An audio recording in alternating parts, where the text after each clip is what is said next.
जिस मजबूती के साथ जम्मू बॉर्डर पर हमारे फौज के लोगों ने काम किया, मैं उसके लिए उन्हें बधाई देना चाहता हूं और चाहता हूं कि वो और मजबूती से हमारे फ्रंटियर्स की जिस तरह से वो सेवा, खिदमत, रक्षा कर सकें करें। ये जो आवाज आपने अभी सुनी, ये आवाज है ऐसे शख्स की जो महज 18 महीने ही भारत के प्रधानमंत्री रहे, लेकिन अपने कार्यों और जीवन शैली से जो छाप उन्होंने छोड़ी उसे कई सदियां भी मिटा नहीं सकेंगी।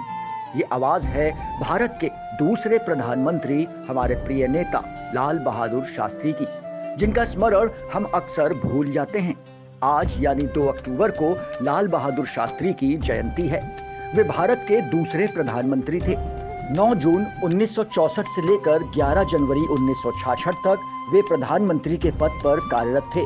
हम आपको बता दें कि अपने 18 महीने के कार्यकाल में उन्होंने देश के विकास के लिए जिस प्रकार का काम किया है, शायद ही कोई प्रधानमंत्री कर पाया होगा। उनके प्रधानमंत्री जीवन की सबसे बड़ी उपलब्धि 1965 का भारत पाकिस्तान युद्ध है, जिसमें उन्होंने अपनी राजनीतिक इच्छा शक्ति और सूझबूझ से भारत को युद्ध में जीत दिलाई थी। लाल बहादुर शास्त्री की मृत्यु 11 जनवरी 1966 में ताशकंद में हार्ट अटैक आने की वजह से हुई थी, लेकिन उनकी मौत के पीछे भी एक रहस्य था, क्योंकि उनकी पत्नी का मानना था कि उन्हें जहर देकर मारा गया था, लेकिन अभी तक ये साबित नहीं हुआ है। लाल बहादुर शास्त्री का जन्म 2 अक्टूबर 1904 को उत्तर प्रदेश के वाराणसी के समीप स्थित मुगल सराय में हुआ था। उनके पिता का नाम सदा प्रसाद श्रीवास्तव था और माता का नाम राम दुलारी था। उनके पिता एक शिक्षक थे। उनका गांव रामनगर गंगा के तट पर स्थित है, काशी के प्रसिद्ध घाटों के ठीक सामने। यहाँ पर उनकी याद में समर्पित एक स्मारक है। वो घर या जहाँ उन्होंने जन्म लिया और अपने बचपन के दिन व्यतीत किए, इस स्मारक में उनकी गृहस्थ जीवन से जुड़ी कई चीजें रखी गई हैं। बचपन से ही लाल बहादुर शास्त्री के अंदर देशभक्ति की भावना कूट-कूट कर भरी थी।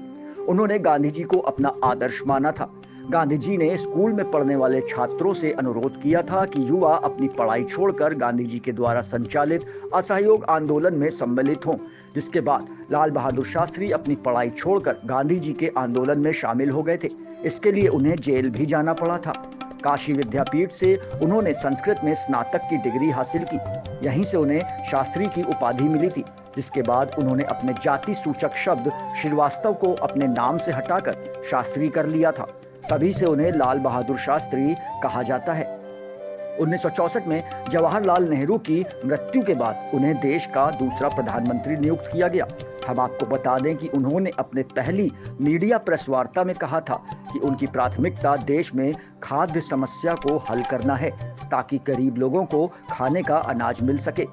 अपने इस प्रयास में लाल बहादुर शास्त्री सफल भी हुए थे। वे अपनी ईमानदारी के लिए मशहूर थे। उन्होंने अपने कार्यकाल में भ्रष्टाचार से निपटने के लिए एक कमेटी भी बनाई थी। करप्शन से जुड़े सवाल पर उन्होंने अपने बेटे तक को नहीं बख्शा था।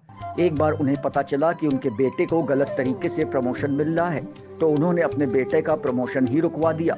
इसमें कोई शक नहीं कि वे साधारण जीवन जीने वाले शख्स थे। जब वे प्रधानमंत्री बने तो उनके पास कोई कार नहीं थी।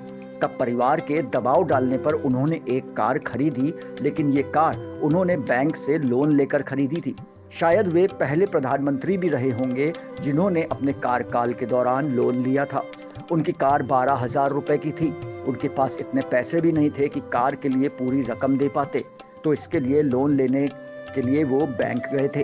भारत के दूसरे प्रधानमंत्री, हमारे प्रिय नेता, जिनका स्मरण हम अक्सर भूल जाते हैं, श्री लाल बहादुर शास्त्री को देश उनके सादा जीवन और उच्च विचारों के लिए हमेशा याद रखेगा।